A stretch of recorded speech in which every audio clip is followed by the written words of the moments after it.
au Seigneur Jésus-Christ. Amen, amen. Nous vous saluons dans le nom de notre Père et que la paix du Seigneur soit avec vous. Nous allons prendre nos Bibles. Nous sommes dans notre texte de base, Apocalypse chapitre 22, verset 12. Apocalypse 22, 12, la parole de Dieu nous dit ceci. « Voici, je viens bientôt et ma rétribution est avec moi pour rendre à chacun selon ce qu'est son œuvre. » Parole du Seigneur, on acclame la parole de Dieu et nous allons reprendre place.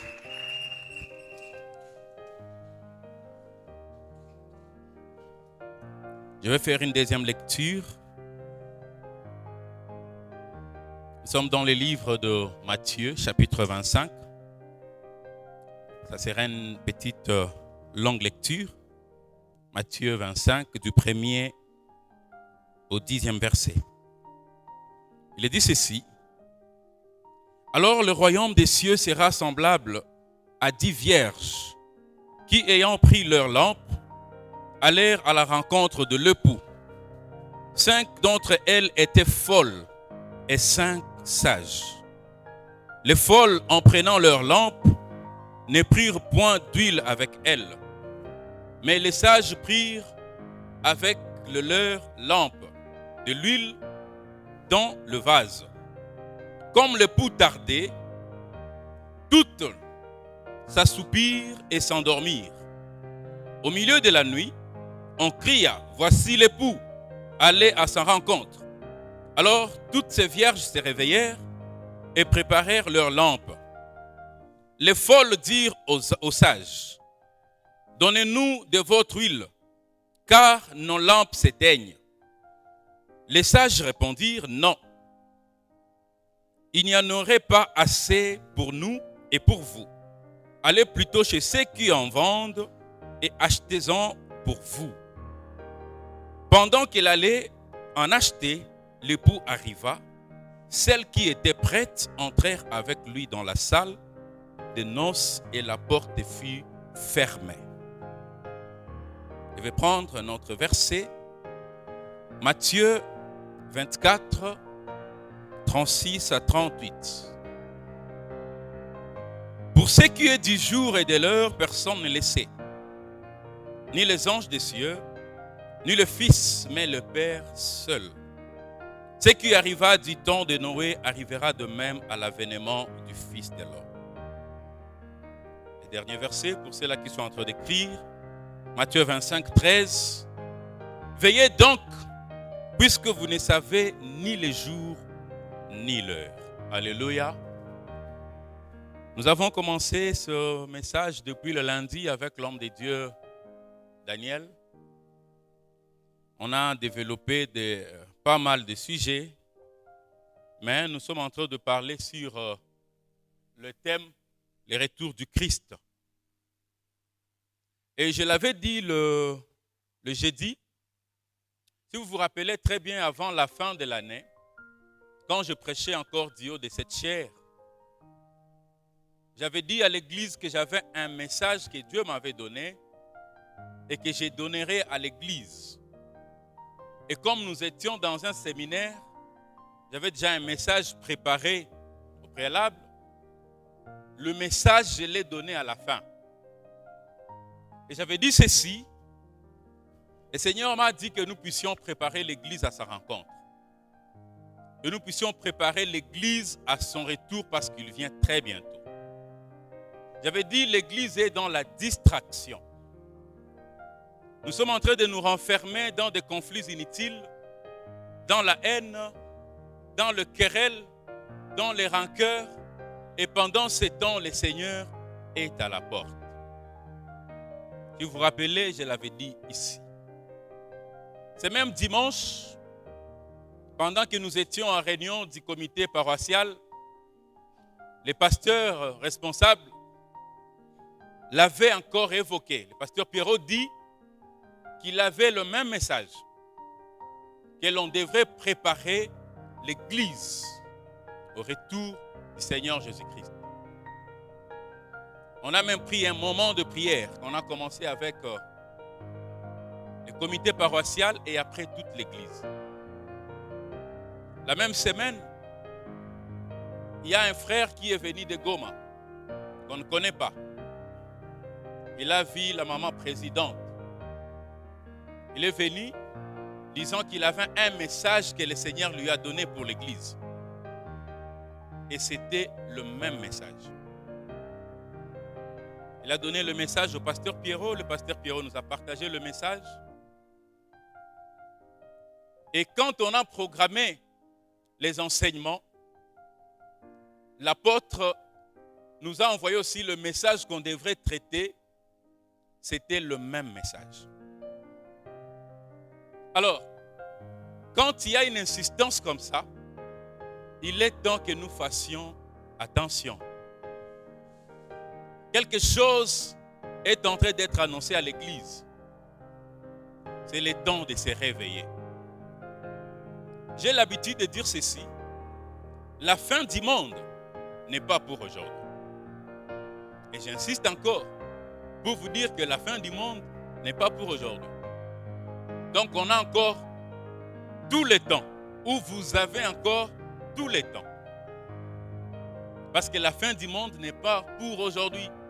Il y a encore des années et des années, voire des milliers. Ça, j'en parle avec certitude. Mais, même si la fin du monde n'est pas pour aujourd'hui, le Fils de l'homme, Jésus-Christ peut revenir à tout moment. Il peut revenir aujourd'hui, il peut revenir demain ou après-demain. Il peut revenir à tout moment.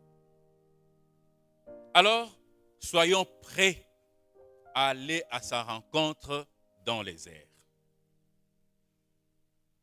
Les jours que nous sommes en train de traverser sont des jours fâcheux. Les moments que nous traversons sont les moments de la fin. Les temps que nous traversons, c'est les temps du soir. Nous devons nous préparer.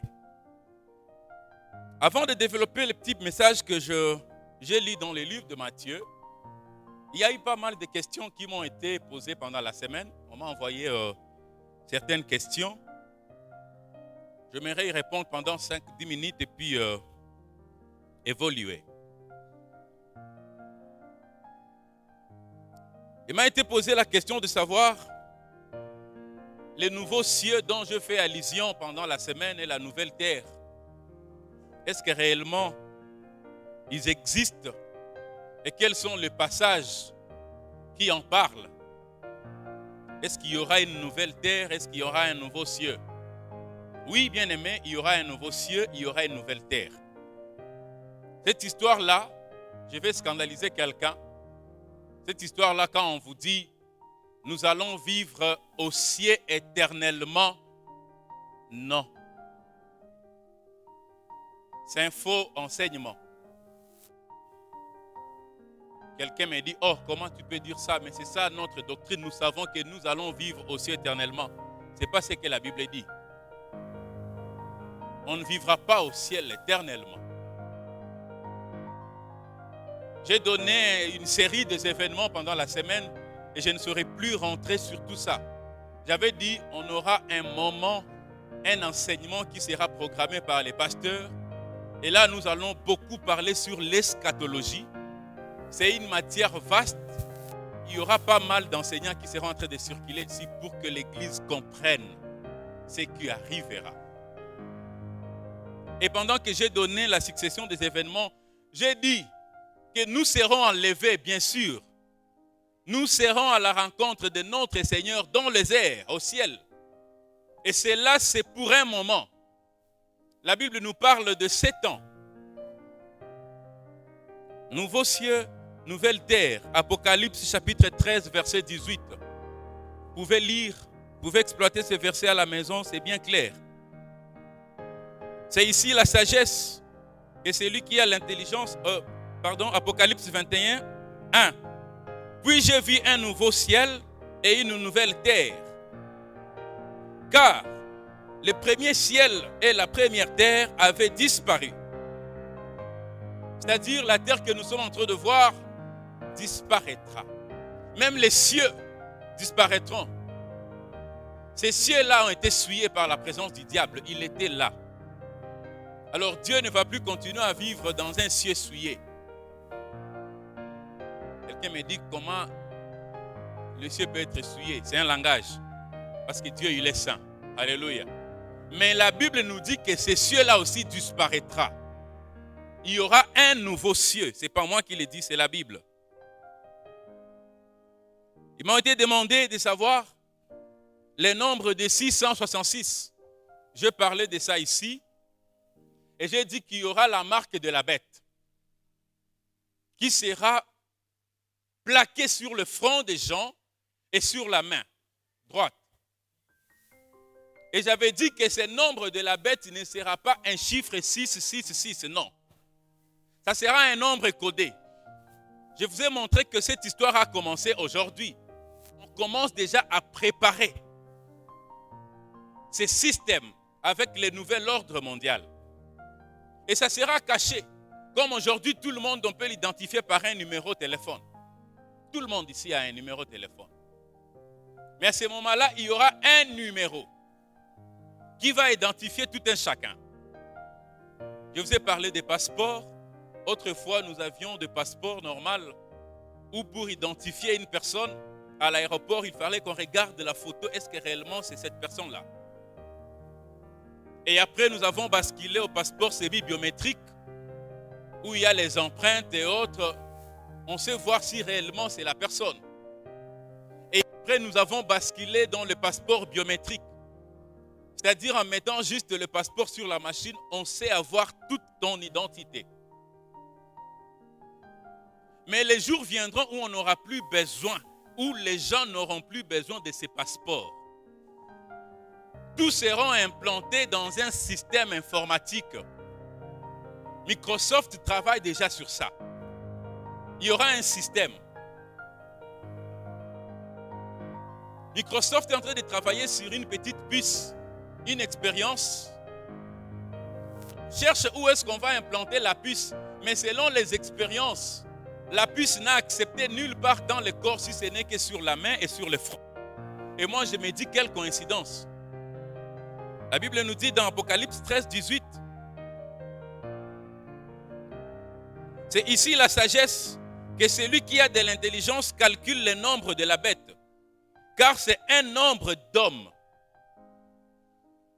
Et son nombre est 666. On dit que celui qui a l'intelligence calcule le nombre de la bête, c'est-à-dire ça sera un nombre qui sera dissimulé. C'est à nous de comprendre si réellement c'est le nombre de la bête ou pas. Et quand ces codes seront donnés, ce n'est que les avertis qui comprendront que c'est le nombre de la bête. Et ça ne va pas se faire pendant que l'Église sera encore sur la terre. L'Église sera déjà enlevée. Nouveau ciel, nouvelle terre, vous pouvez prendre d'autres versets, Ésaïe 66, 22. Je ne vais pas tout donner ici, je réponds à certaines questions. Vous pouvez aussi lire Ésaïe 65, 17 pour ceux-là qui sont en train d'écrire. Vous pouvez prendre Hébreux 12, 26 à 27. Vous pouvez prendre 2 Pierre 3, 12 à 13. J'avais dit le jeudi, les versets sont nombreux. C'est un grand enseignement. Si on se mettait à développer verset après verset, on va prendre 2 mois et 2 mois. Voilà pourquoi je vous ai épargné de tous ces versets. J'ai donné seulement l'essentiel. Même maintenant, je ne sais pas tout donner. Le moment viendra où on en parlera. Quelqu'un m'a posé la question sur le retour de Christ. Il dit, tu nous as dit que Christ reviendra sur le mont des Oliviers de la même façon qu'il est parti, mais tu ne nous as pas donné les références. Je ne pouvais pas donner tout le passage ces jours-là. Actes des apôtres, chapitre 1er. Vous pouvez prendre à partir du 9e verset jusqu'à 12. Et dans l'Apocalypse aussi, on en parle. Il est dit de la même façon que vous le voyez monter. Il est parti de la montagne des Oliviers et c'est de la même façon qu'il reviendra. Et quand il reviendra, ça ne sera pas pour l'Église. Parce que l'Église sera déjà enlevée. J'ai dit le jeudi et le vendredi, l'enlèvement de l'Église, Christ ne viendra pas sur la terre. Non. Il va se limiter dans les airs. Le peuple ou la population ne le verra pas. C'est seulement ceux-là qui garderont leur robe propre. C'est seulement l'épouse qui écoutera le son de la trompette et qui ira à la rencontre du Seigneur dans les airs. Quand Christ reviendra, ça ne sera plus pour l'Église quand il posera ses pieds sur le montant des Oliviers. J'ai dit qu'il y aura un tremblement de terre quand il posera ses pieds. Là, il reviendra pour Israël. Voilà pourquoi je vous ai dit, vous êtes les bienheureux. C'est vrai, nous prions pour Israël. C'est une recommandation biblique, c'est un peuple choisi de Dieu. Mais j'ai dit ceci, aux yeux de Dieu, aux yeux de Jésus, vous avez de la valeur plus qu'Israël. Et tu peux me dire comment nous avons de la valeur plus qu'Israël? Parce que c'est le peuple choisi de Dieu. Oui, mais Jésus-Christ reviendra dans les airs, pas pour Israël, mais pour vous. Et pour moi, pour l'Église. Jusqu'à présent, pendant que nous sommes en train de prêcher ici, Israël ne croit pas en Jésus. Une grande partie, on ne croit pas en Jésus. Et ils vivent encore sous la loi. Je l'ai dit. Ils sont encore sous la loi. Vos histoires là de Jésus, eux ne croient pas. Certes, il y a un certain nombre, un poignée de gens qui croient. Ceux-là font partie de l'épouse. Mais ceux qui ne croient pas ne font pas partie de l'épouse. Ils resteront. Et c'est pour eux que Christ reviendra. On m'a demandé, j'ai dit, je parlais des événements, mais je n'ai pas donné la succession. J'en ai parlé, j'ai donné même la succession. D'ailleurs, la Bible ne donne pas clairement la succession des événements. Si vous parcourez toute la Bible, vous ne verrez pas la succession telle que ça va être. Vous ne les trouverez pas. C'est en lisant la Bible et en voyant comment les choses se succèdent par rapport à la prophétie de Daniel que l'on peut comprendre comment est-ce que les événements vont se succéder. Mais par rapport à ce qui arrivera après l'enlèvement de l'Église, j'en ai parlé. J'ai dit, sur la terre, après que l'Église sera enlevée, la vie va continuer. Et je viens encore de le dire ici, la vie continuera parce que la fin du monde n'est pas pour aujourd'hui. La vie va continuer. Les gens vont continuer à vivre. Et pendant ces 7 ans où l'Église sera dans les airs, sur la terre, la vie va continuer. Il y aura un nouvel ordre mondial qui va s'établir. Un autre système qui sera sur la terre. Ces 7 ans sera subdivisé en 2. Il y aura 3 ans et demi. Et dans les 3 ans et demi, la Bible nous dit qu'il y aura une paix trompeuse sur la terre. Parce que c'est lui qu'on appelle l'Antéchrist, celui qui vient avant Jésus, sera là. Il y aura aussi les faux prophètes qui viendra évangéliser. Et il dira au peuple, écoutez-les. Ne pensez pas que cet homme-là viendra et se dira, c'est moi l'Antéchrist. Non. Ça sera un prédicateur comme nous sommes en train de voir. Ça sera un homme puissant. Quelqu'un qui a beaucoup d'argent. Quelqu'un qui va diriger le monde. Tout sera camouflé. Tout sera camouflé. Quand l'Église sera enlevée, il y a d'autres chrétiens qui resteront.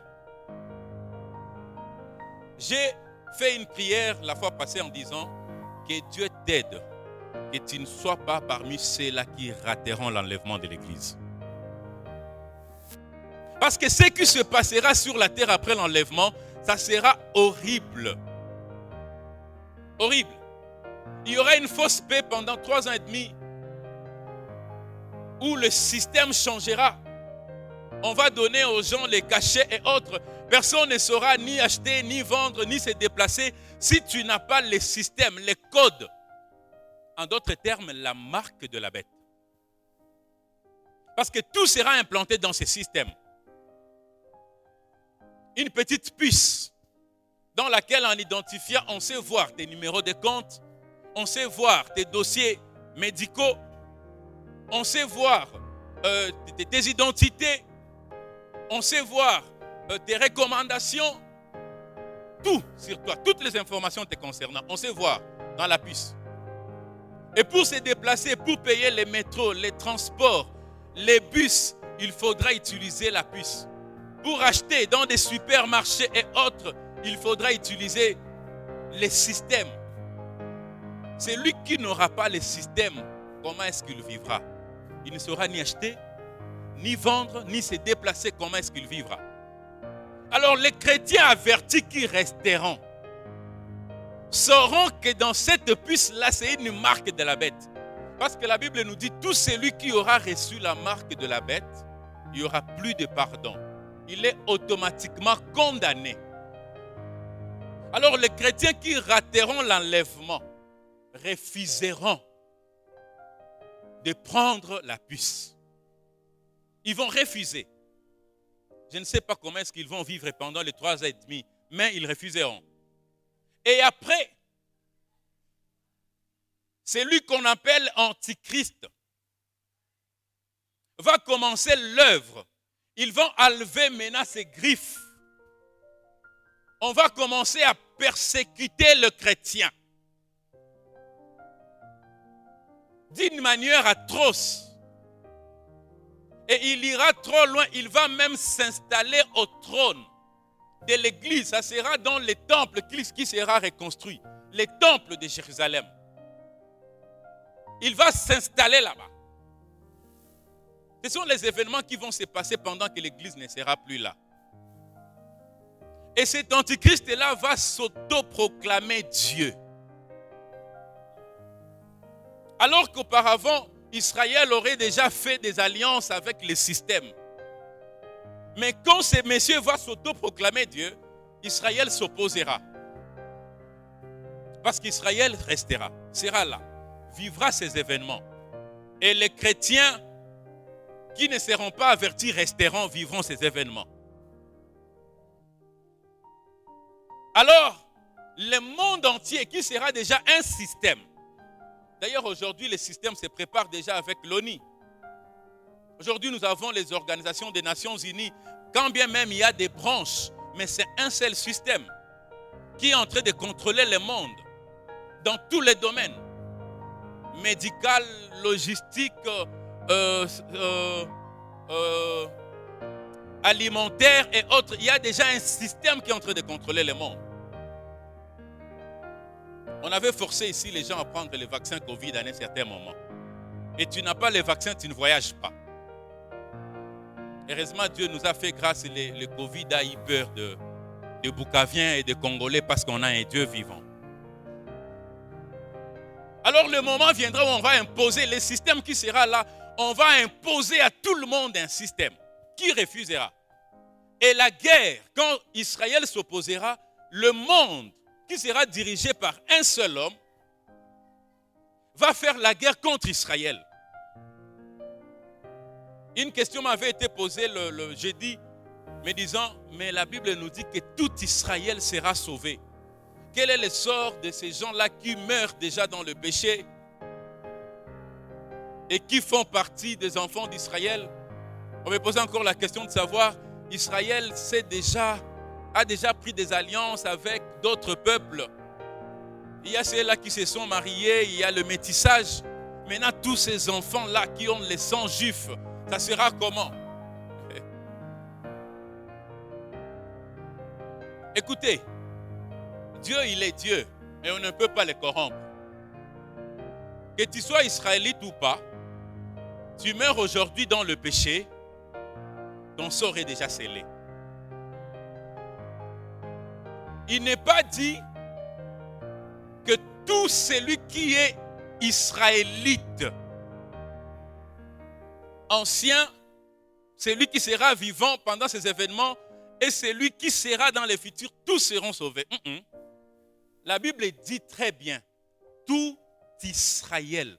Il y a une différence entre tout Israël et tout juif ou tout israélite. Il y a une différence. Quand on dit tous les Congos, cela ne signifie pas tous les Congolais. On est ensemble?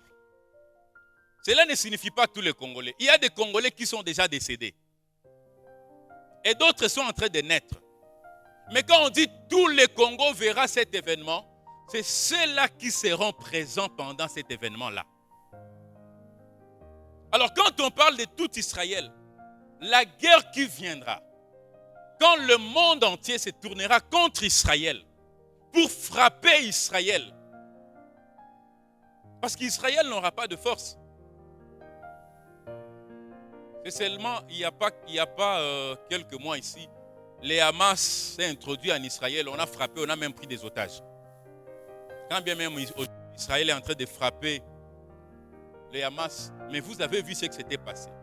Ça, c'est un petit peuple. Maintenant, le monde contre Israël, est-ce qu'il résistera?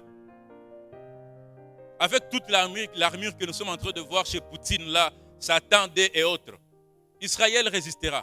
Je ne pense pas. La Bible nous dit qu'Israël sera frappé. Frappé. Dispersé même. Et c'est à ce moment-là que Christ descendra jusqu'à la montagne des Oliviers et il descendra, c'est pour venir en aide au peuple d'Israël. Parce qu'il avait déjà fait une promesse. C'est un peuple choisi, un peuple élu de Dieu. Et là, nous avons déjà dépassé l'étape de 2 témoins. Ça va se passer pendant l'Église sera déjà enlevée. Et c'est là la tribulation. C'est le moment de la tribulation. Là, l'Église est déjà enlevée. Alors, je nous demande d'être très clairvoyant ou de faire très attention. 1 Thessaloniciens 4, 16 à 17. Je l'avais dit ici. Car le Seigneur lui-même a un signal donné à la voix d'un archange et au son de la trompette de Dieu, descendra du ciel et les morts en Christ ressusciteront premièrement. Les morts en Christ, c'est-à-dire ceux-là qui seront morts dans le péché ne vont pas ressusciter. Et ceux-là qui seront encore vivants, c'est-à-dire nous les vivants. Donc si Christ revenait maintenant, nous les vivants, nous serons transformés. Et ensemble, nous irons à sa rencontre dans les airs. Et n'attendra le son de la trompette que seulement celui qui gardera sa robe propre. Et là, j'entre dans le message pour citer dans 10 minutes, tout au plus. Quand on parle de la parabole de 10 vierges, les 10 vierges qui avaient des lampes et qui attendaient l'époux. Cette parabole, c'est l'exemple de l'Église ou de chrétiens qui attend la venue de Jésus-Christ. Mais pendant qu'ils attendent la venue de Jésus-Christ, dans les 10 vierges, la Bible nous dit qu'il y avait 5 qui étaient sages et 5 autres qui étaient folles. Leur sagesse s'exprime en quoi? La sagesse s'exprime du fait qu'ils avaient tous la lampe. Oui. Mais au-delà d'avoir la lampe, ils avaient aussi l'huile en réserve. Si je peux utiliser le langage actuel, usuel, je dirais qu'ils avaient le pétrole pouvant permettre qu'on allume la lampe. Mais les autres n'avaient plus l'huile. Qu'est-ce que cela signifie? D'abord, il y a 10 vierges. Cette virginité, c'est une représentation de chrétiens, de ceux-là qui ont reçu Christ. Et ces 10 vierges-là, ce sont des frères et sœurs que vous et moi nous sommes. Mais il y a une différence. Ils ont tous reçu la parole de Dieu. Ils avaient tous au préalable l'huile. L'huile que la Bible représente ou symbolise par le Saint-Esprit. La présence du Saint-Esprit, sa parole. Car la lampe, c'est la parole selon la Bible. Ta parole est une lampe à mes pieds. Elle représente la parole. C'est-à-dire au préalable, ces 10 vierges, ils avaient reçu la parole comme vous et moi avons reçu la parole. L'Esprit Saint, oui, il était là. Mais le problème c'est lequel? Il y a ceux-là qui ont su garder la parole en eux. Il y a ceux-là qui ont su garder les feux allumés. Pour que quand Christ reviendra, qu'on trouve encore leurs lampes allumées. Mais d'autres 5, quand bien même ils sont dans l'église, quand bien même ce sont des vierges, eux aussi. Et ils avaient aussi des lampes allumées, mais sont insensés. Symbole de chrétiens qui viennent dans l'église. Ils ont bien commencé, mais après, ils sont en train de décrescender. Ils ne voient que les intérêts matériels. Il y a ceux-là qui entrent ici, c'est tout simplement parce qu'ils veulent que le Seigneur le bénisse.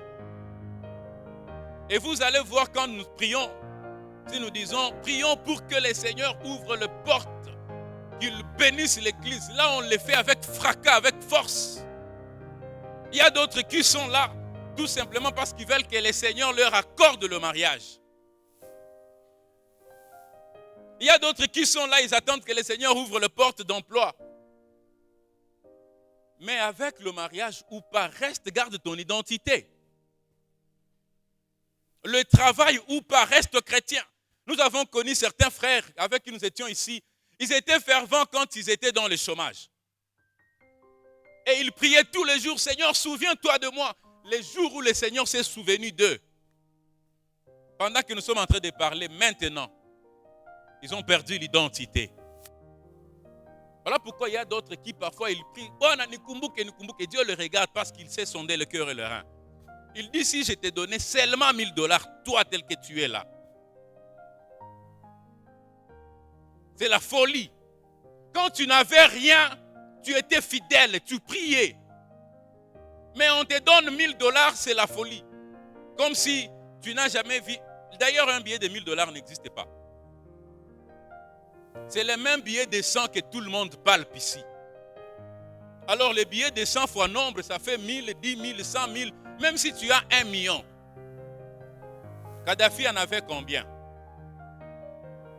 Quelqu'un qui avait un revolver en or.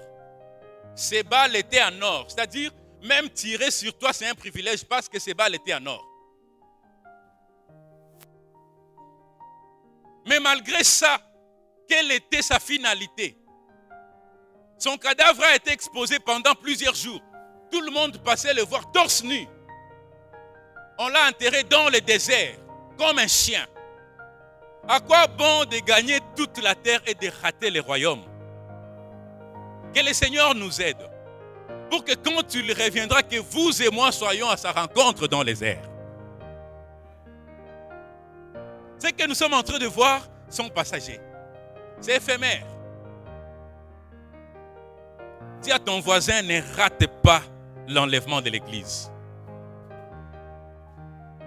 Alléluia. Je vois quelqu'un qui n'a pas parlé à son voisin. J'ai dit ceci le mercredi. Il faut être en bon terme avec les voisins. Sinon, tu ne sauras pas lui dire de surveiller le fleuve. C'est une parenthèse. Parce qu'il y a d'autres voisins, quand tu laisses de surveiller le fleuve, vous allez trouver même le fleuve a été déplacé. Mais soyons en bon terme avec le voisin. Parce que c'est lui que tu vois à tes côtés, même dans les cieux. C'est cette personne-là qui sera à tes côtés. La Bible nous dit, nous allons nous reconnaître dans les cieux. Alors, tu penses qu'on va te mettre à côté d'un Chinois ou un Coréen que tu n'as pas connu sur la terre? Non. Si nous allons nous reconnaître, c'est que nous allons encore nous revoir tel qu'on est là. Gloire au Seigneur. Moi, j'ai toujours dit à l'homme de Dieu, Daniel, entourage, je ferai tout pour être à côté de mon épouse là-bas. Que le Seigneur m'aide. Amen, amen. Et que le Seigneur nous aide pour que nous soyons dans le même quartier. Pour citer, ces 5 vierges ont conservé l'identité. Parce que la Bible nous dit, pendant la nuit, il y avait un assoupissement.